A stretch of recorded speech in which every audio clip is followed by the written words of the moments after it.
Wales' golden generation fulfill potential as England showdown looms. On day, November 21, 2022. That is the date which all Wales fans will this morning have been circling in their diaries, the day on which their team, their country, will face the USA in Qatar and, in doing so, end a 64-year World Cup hiatus. By then, 23,532 days will have passed since Wales' exit from the 1958 tournament at the hands of Pele's Brazil in Gothenburg, a quarter-final that the current crop of players' parents won't even be able to remember. Wales needed a play-off to reach that tournament too, punching their ticket to Sweden with a 4-0 aggregate thrashing of an Israel side who only got that far because their previous opponents refused to face them as part of an Arab League boycott. Victory yesterday at a rain-sodden Cardiff City Stadium over Ukraine, spurred on by raw emotion, but visibly hampered late on by sheer exhaustion, was rather more hard-won, the visitors having a first-half goal disallowed and a huge penalty shout turned down before captain Andriy Yarmolenko headed Gareth Bale's free kick into his own net.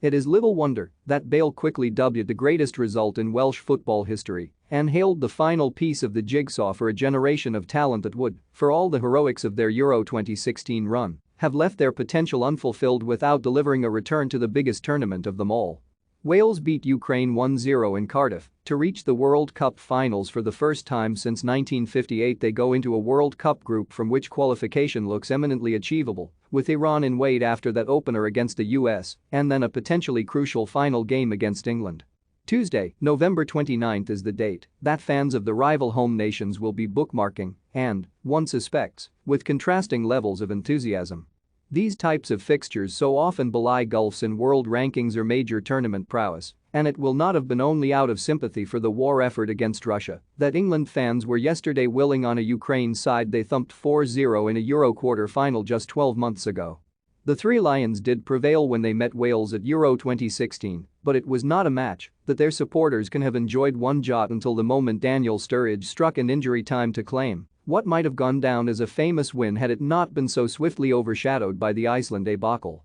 Similarly, at last summer's Euros, a group stage derby against Scotland in the Wembley rain proved a miserable, nervy affair, a goalless draw prompting an immediate backlash and heavy criticism of Gareth Southgate's supposed conservatism, albeit forgotten by the time Germany were downed at the same venue 10 days later. AFP via Getty Images Reuters Action Images via Reuters Getty Images AP Reuters Getty Images Action Images via Reuters England manager Southgate will be confident that his side have learned from the experience of that kind of occasion, which was a novel one to so many of his young side, and also hope they can follow the example of Russia 4 years ago in taking advantage of a kind fixture list to have a place in the last 16 secured before what is likely to be the most awkward of their 3 matches comes around. Whatever the stakes around knockout qualification by then, the tie will offer a chance at a first win over England since 1984 for a Wales side making a habit of ending long waits.